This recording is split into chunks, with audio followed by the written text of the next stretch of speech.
সকালে যখন প্রথমবার ঘুমটা ভাঙলো, এত টায়ার্ড ফিল হচ্ছিল, মনে হচ্ছিল আর একটু ঘুমিয়ে থাকি। তারপর জানালা দিয়ে বাইরেটা দেখার পর একদম মনটা নিমেষেই ভালো হয়ে গেল। দেখি বাইরে অঝোরে বৃষ্টি পড়ছে। ছোটবেলাতেই মা আমায় কিছু প্রার্থনা শিখিয়েছিল। মাঝের সময়টাতে একদম ভুলে গেছিলাম সেসব। এখন আবার ধীরে ধীরে সেগুলোই অভ্যেসে পরিণত করার চেষ্টা করছি। বিছানা ছেড়ে ফ্রেশ হয়ে জল খেলাম। সকালের এই হাইড্রেশনটা কিন্তু ভীষণ গুরুত্বপূর্ণ। জানো, মোটামুটি ৫-৬ মাস আগেও না আমি আমার সাথে যোগার যেই কানেকশনটা, এটা ফিল করতে পারিনি, বিল্ডও করতে পারিনি। একটা বিষয়, ঘুম থেকে ওঠার পরেই না আমার একদম খিদে পায় না, কিন্তু যোগা করার পর এত মারাত্মক খিদে অনুভূত হয়। আর তখন ছাতু ছাড়া না তাড়াতাড়ি আমি আর কিচ্ছু ভাবতে পারি না। তবে ছাতুর সাথেও অনেক কিছু থাকে, আজকে যেমন ছিল ড্রাই ফ্রুটস, এর সাথে কোনোদিন ডিম, কলা এসবও থাকে। আজকে ওগুলোর কিছুই অ্যাভেলেবল ছিল না যদিও।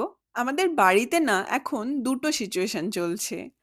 এক তো আমার গল্প, আরেকটা হচ্ছে রেনোভেশনের গল্প, যেটা একটু একটু করে তৈরি করছে আমার রুমমেট। তো ভাবলাম গিয়ে দেখি রেনোভেশন কত দূর।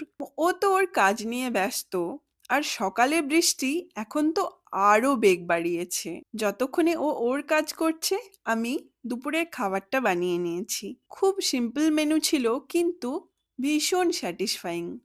ইলিশ মাছ ভাজা, আলু সেদ্ধ মাখা, ইলিশ মাছের তেল দিয়ে ভাত, আর কাঁচা লঙ্কা।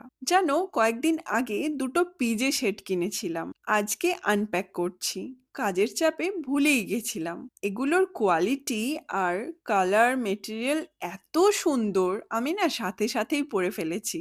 আয়নায় এগুলো পরে নিজেকে দেখে কি খুশি হয়েছি। আরও একটা দারুণ ব্যাপার ঘটেছে আজকে।